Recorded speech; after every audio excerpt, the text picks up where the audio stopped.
Está no ar, o Jornal Regional.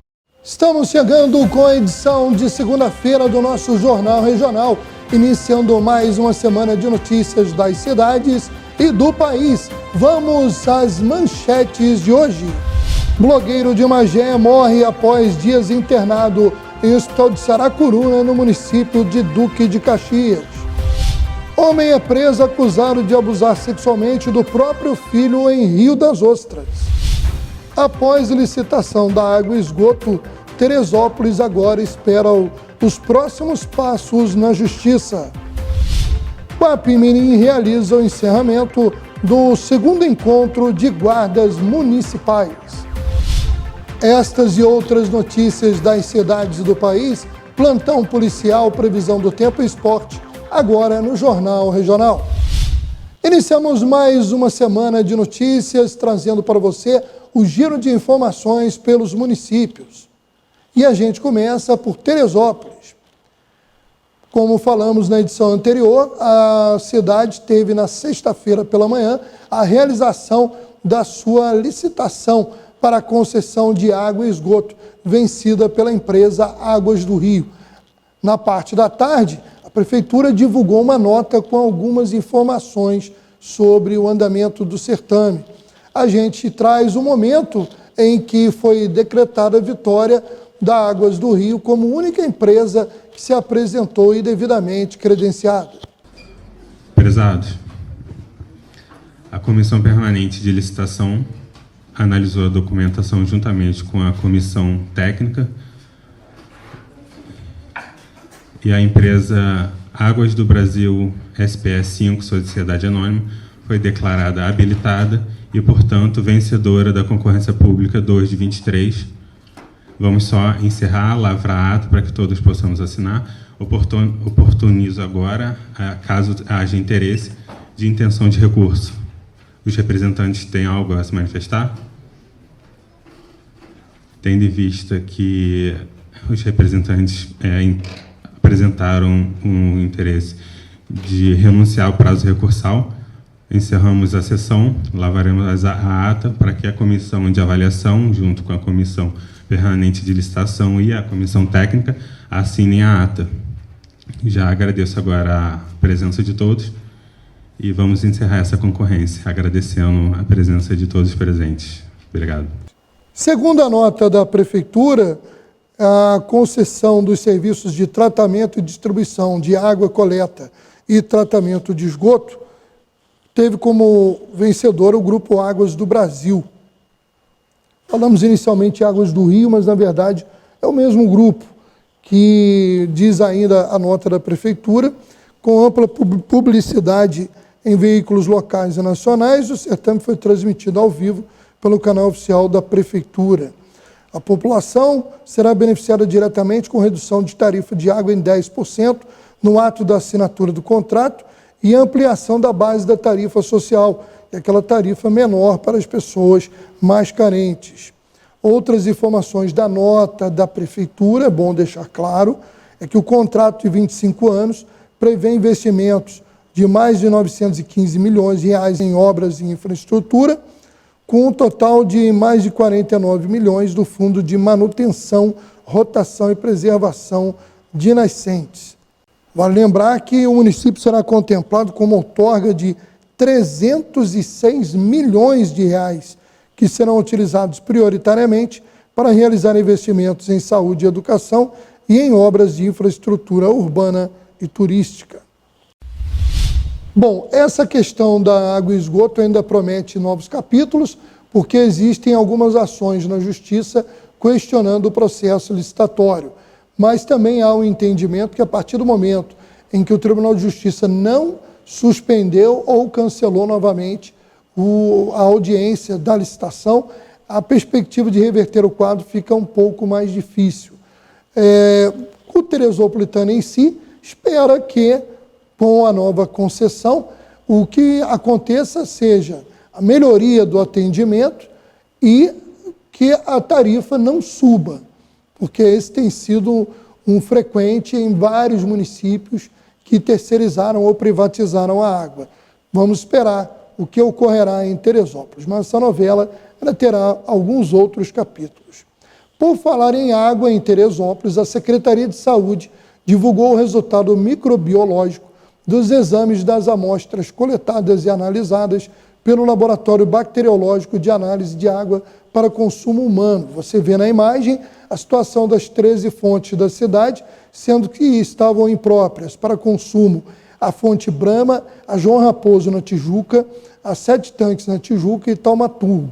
E a do Perpétuo, mais uma vez, estava sem água para ser coletada a fim de que fosse realizado o exame. Nesta sexta-feira, dia 25, foi reinaugurada a UPA, Unidade de Pronto Atendimento do Centro de Petrópolis. A unidade havia sido interditada pela Defesa Civil em fevereiro do ano passado, devido às intensas chuvas que assolaram a cidade naquele período. Segundo a Prefeitura, a unidade é a principal porta de entrada para serviços de atendimento de urgência e emergência no município, com capacidade para realizar mais de 300 atendimentos diários. E a Guarda Civil Municipal de Rio das Ostras completou na última sexta-feira, dia 25, 29 anos de serviços prestados à população riostrense. Para celebrar a data, uma cerimônia em comemoração à trajetória da corporação aconteceu no Teatro Municipal Joel Barcelos, no centro da cidade. Servidores que se destacaram, instituições e parceiros que contribuíram com ações da Secretaria de Segurança Pública foram homenageados. Os agentes Silvana Viana Flores e Ricardo Simon Neifeld receberam o título Mérito por Ato de Bravura por salvarem a vida de um bebê de apenas 2 meses que estava engasgada sem conseguir respirar. Com a rápida ação e aplicação da técnica de Heimlich, a criança se restabeleceu. O secretário municipal de Segurança Pública, Evandro Carvalho, ressaltou o compromisso da GCM de proteger, servir e estreitar os laços com a população. Abre aspas. Há 29 anos, a Guarda Civil Municipal de Rio das Ostras iniciou sua jornada.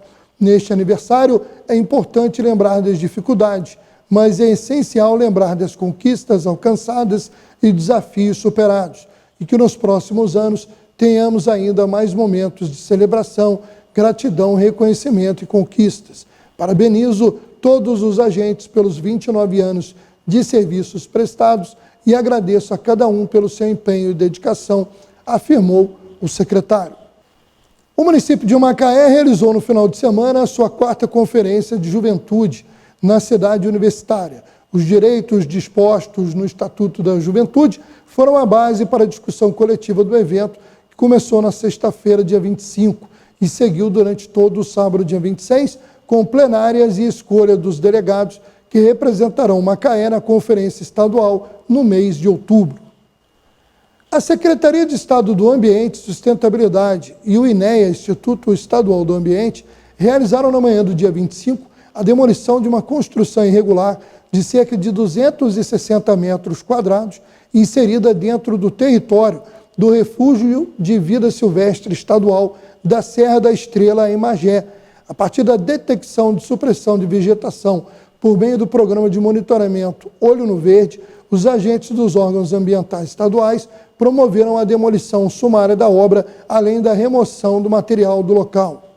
Segundo as informações, as equipes estão sempre vigilantes para coibir qualquer ação que viole as diretrizes em prol dos patrimônios ambientais fluminenses, e ferramentas como o Olho no Verde têm contribuído para que o trabalho de conservação seja realizado de forma ainda mais eficiente e assertiva, disse o vice-governador e secretário do Estado de Ambiente e Sustentabilidade, Tiago Pampolha.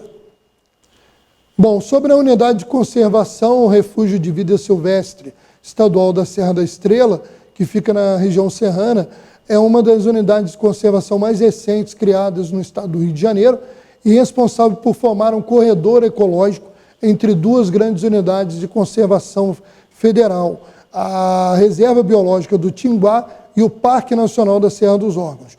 O município abrange o refúgio, abrange parte dos municípios de Petrópolis, Magé e Duque de Caxias. Falando em Magé, o setor turístico está ganhando impulso graças a mais uma iniciativa da Prefeitura através da Secretaria de Cultura, Turismo e Eventos. foi o lançamento do processo de cadastramento direcionado para o cadastro dos prestadores de serviços turísticos, o Cadastur. A ação visa sensibilizar os empresários sobre a relevância do Cadastur para a cidade. O Cadastur funciona como um sistema de registro para pessoas físicas e jurídicas que operam no segmento de turismo, facilitando o acesso a informações pertinentes sobre os prestadores de serviços turísticos que estão devidamente registrados. O cadastro é obrigatório para determinados segmentos, incluindo meios de hospedagem, operadoras de turismo, agências de viagem, transportadoras turísticas, acampamentos, parques temáticos, organizadoras de eventos e guias de turismo. E para outras categorias, o cadastro é opcional. Guardas civis municipais de 13 cidades fluminenses participaram do segundo encontro de guardas municipais realizado em Guapimirim nos últimos dias 23 e 24. O evento aconteceu no Cinemais de Guapimirim e o objetivo foi capacitar os profissionais sobre ações de prevenção e de enfrentamento à violência contra a mulher. O encontro foi promovido pela Prefeitura de Guapimirim por meio da Secretaria de Segurança, Ordem Pública e Defesa Civil, coincidindo com as celebrações do Agosto Lilás, campanha de prevenção pelo fim da violência contra as mulheres e que ocorre durante o mês de agosto. Para lembrar que em Guapimirim funciona o programa Mulher Mais Segura, sob a responsabilidade da Secretaria Municipal de Segurança, Ordem Pública e Defesa Civil, cujo intuito é promover o combate à violência contra a mulher. Participaram como palestrantes a prefeita Marina Rocha, a juíza Rafaela de Freitas, da comarca de Guapimirim, o promotor de justiça Uriel Gonzalez Fonseca, do Ministério Público do Estado do Rio de Janeiro, a delegada Fernanda Fernandes, titular da Delegacia de Atendimento à Mulher de Duque de Caxias, a ex-juíza e ex-subsecretária de Mulher da Mulher do Estado do Rio de Janeiro, Glória Heloísa, o secretário municipal de Segurança, Ordem Pública e Defesa Civil de Guapimirim, Wallace Gulinelli, além de representantes dos municípios participantes.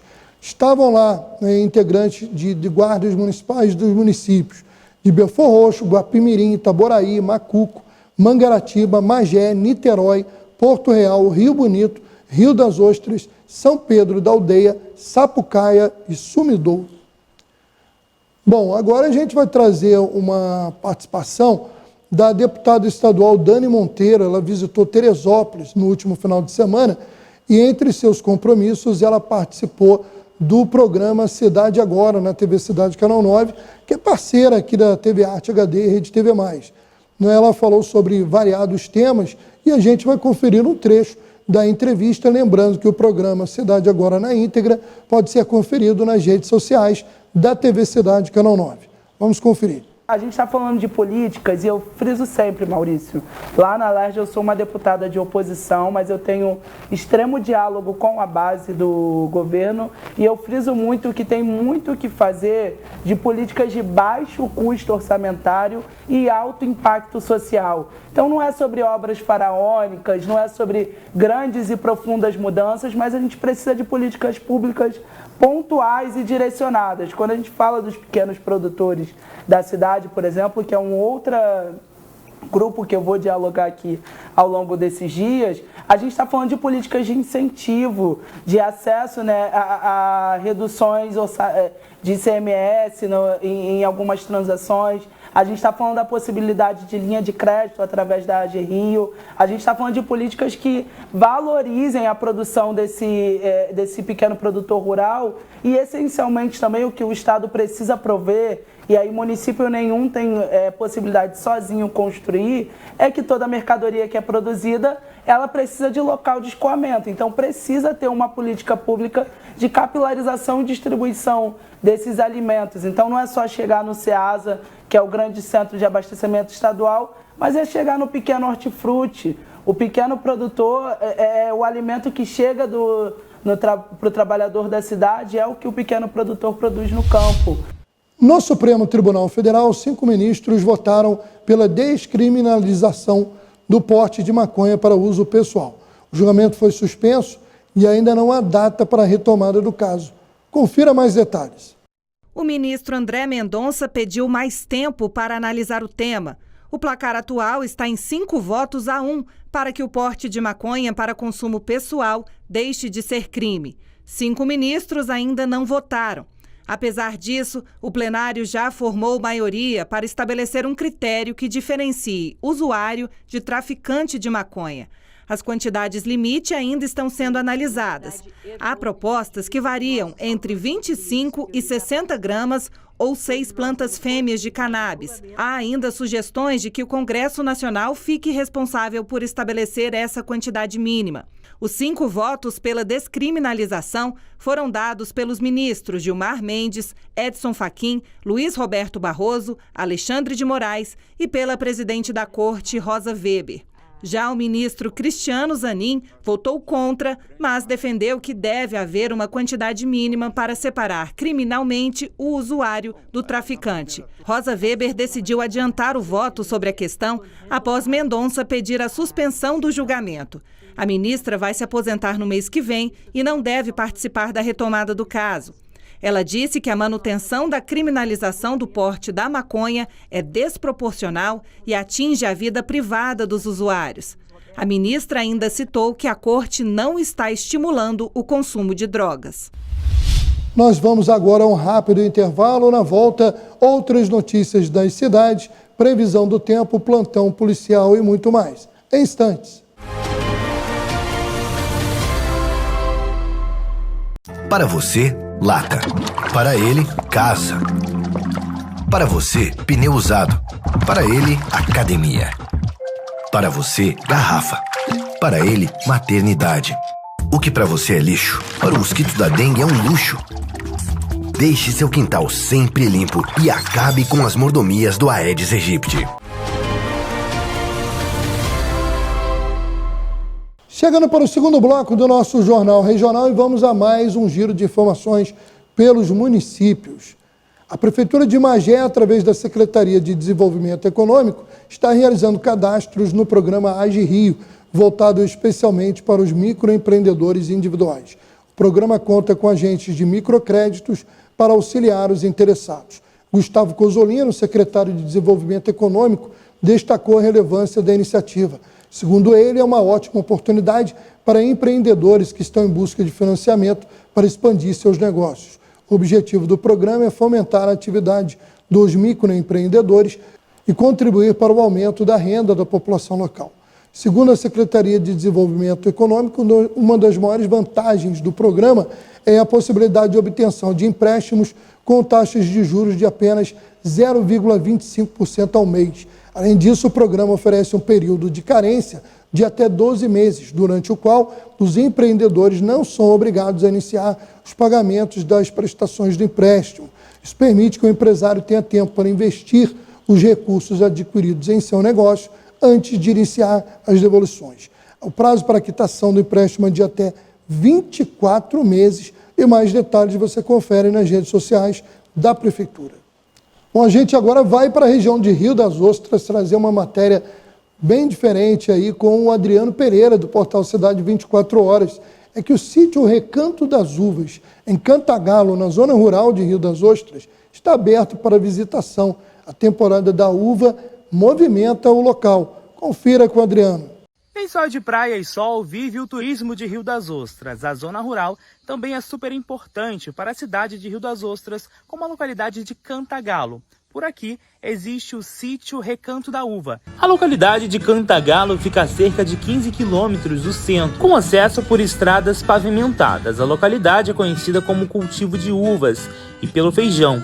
E por falar em uva, chega mais, pois eu vou bater um papo com este agricultor, que há mais de 8 anos trabalha com a produção de uvas. No final de semana a gente começa a visitação nos parreirais, né? A gente não vai ter uma colheita muito farta, porque esse ano, devido ao clima, muita chuva anteriormente, não deu uma produção boa, mas vai ter uva para o pessoal visitar, conhecer, tirar foto. E o nosso café que está aqui sempre à disposição para o pessoal vir tomar um cafezinho na roça. O sítio Recanto da Uva, de propriedade rural particular, frequentemente abre as porteiras para a visitação dos parreirais.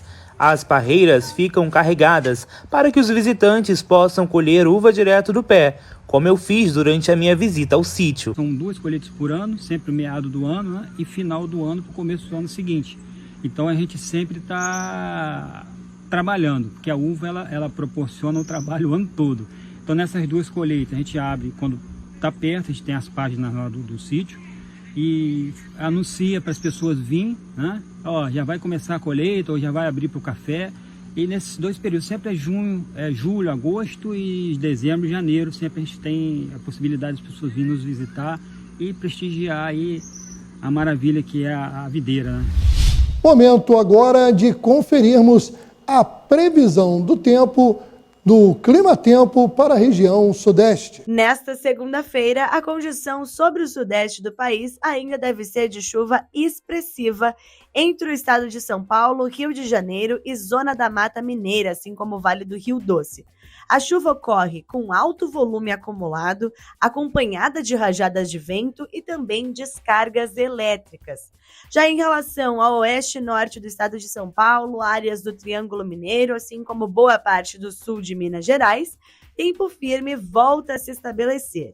E o sol ainda aparece entre poucas nuvens, então isso implica em alta radiação solar. As temperaturas devem ser baixas ainda em função da massa de ar polar que continua atuando sobre o sudeste. Então o dia começa com 11 graus na capital paulista, 15 em Belo Horizonte e na capital fluminense apenas 20 graus de máxima. Vitória esquenta um pouquinho mais, mesmo assim temperatura amena, máxima de 22 graus na segunda-feira. Vamos agora para as notícias policiais dos municípios. E a gente começa destacando mais um triste caso de abuso sexual de menor. Um homem foi denunciado por abusar do próprio filho de 13 anos e já foi preso na sexta-feira em Rio das Ostras. Na última sexta-feira ele foi denunciado pela mãe do adolescente, que informou ainda, para deixar a coisa ainda mais absurda, que o menino tem deficiência intelectual.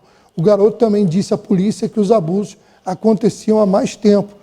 O procurado pela Justiça foi preso por crime de estupro de vulnerável.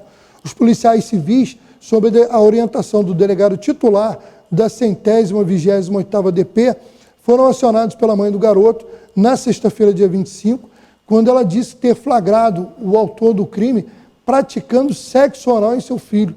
A mulher relatou ainda que o filho tem deficiência intelectual e que ficava sob os cuidados do acusado quando ela ia trabalhar.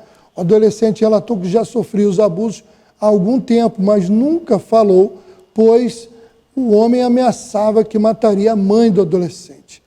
Os policiais da unidade iniciaram as buscas imediatamente e conseguiram fazer uma campana em frente à residência, aguardando a sua entrada ou saída.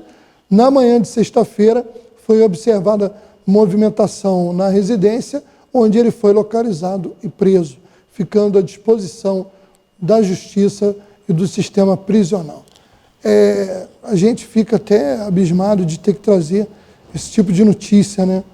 Mas, infelizmente, são coisas que temos que trazer a público até para servir como alerta, lamentavelmente. Um jovem de Cabo Frio, identificado como Matheus da Cruz Peçanha, de 25 anos, foi executado na região oceânica de Niterói com mais de 25 tiros. Segundo a família, ele estava voltando do serviço quando 3 homens armados efetuaram os disparos ainda no portão da casa onde ele estava na madrugada da última terça-feira no bairro de Serra Grande. Câmeras de segurança da rua flagraram o crime. Nas imagens que vão ser analisadas pela polícia, é possível observar Matheus chegando em casa de moto e abrindo o portão quando 3 homens armados se aproximaram rapidamente e confrontaram a vítima. Em questão de segundos, os criminosos realizaram múltiplos disparos contra o jovem, abandonando o local em seguida e o próprio veículo utilizado no crime. Um dos agressores chega a retornar para efetuar mais tiros antes de escapar.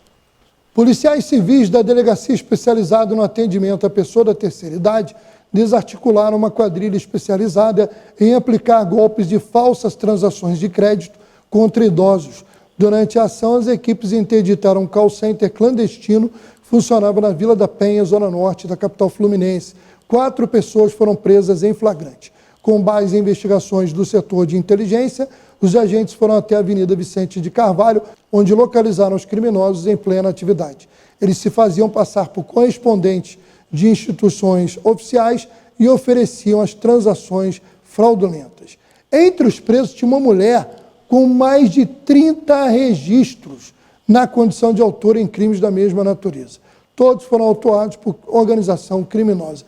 Aí eu pergunto, né, gente? Como é que uma mulher dessa, com 30 registros de estelionato, dando golpe em todo mundo, continua solta? Para continuar praticando golpe. São coisas que não dá para entender na nossa justiça criminal. Bom, no escritório, os agentes apreenderam laptops, celulares e documentos que serão analisados. As investigações continuam a fim de identificar outros envolvidos na ação criminosa. Esperamos que consigam, né? Policiais civis da Delegacia de Roubos e Furtos de Cargas prenderam em flagrante na sexta-feira, dia 25, um homem que portava um radiocomunicador ligado na frequência de uma facção criminosa. A captura aconteceu no âmbito da Operação Torniquete, que visa coibir roubo de cargas. O criminoso foi localizado na comunidade do Gramacho, em Duque de Caxias, na Baixada Fluminense, principal área de transbordo dessa modalidade de delitos na região. Após o cumprimento das medidas de praxe, o detido foi encaminhado ao sistema penitenciário, permanecendo à disposição da Justiça. Bom, agora a gente traz uma notícia de um falecimento ocorrido em Duque de Caxias, mas que tem a ver com o município de Magé. Um blogueiro que já havia sofrido um atentado, estava internado no hospital de Saracuruna, né, o Adão Pereira Nunes, e veio a falecer. O blogueiro Diego Medeiros de Souza, de 35 anos, estava internado no Hospital Adão Pereira Nunes desde 3 de agosto, quando foi alvejado a tiros na rua Paulo Lavoyer, em Piabetá, município de Magé. A Prefeitura de Duque de Caxias, através da Secretaria de Saúde, divulgou nota informando que ele havia dado entrada no hospital municipalizado Adão Pereira Nunes, vítima de tiros no abdômen e no tórax, e foi encaminhado imediatamente para o centro cirúrgico em estado grave, onde passou por procedimento sem intercorrências.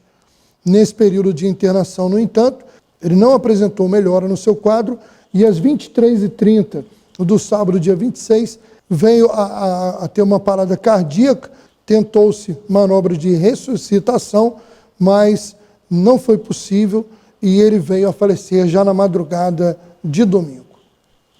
Mais um caso a ser investigado envolvendo pessoas ligadas aí ao jornalismo e redes sociais do município de Magé.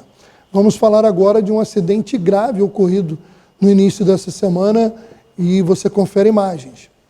As imagens são do nosso amigo PC Repórter de Guapimirim, registrando aí no quilômetro 22 da BR-493, né? Na verdade, nesse final de semana, no domingo, ocorreu aí por volta das 17h30 uma colisão frontal envolvendo uma carreta e um veículo de passeio.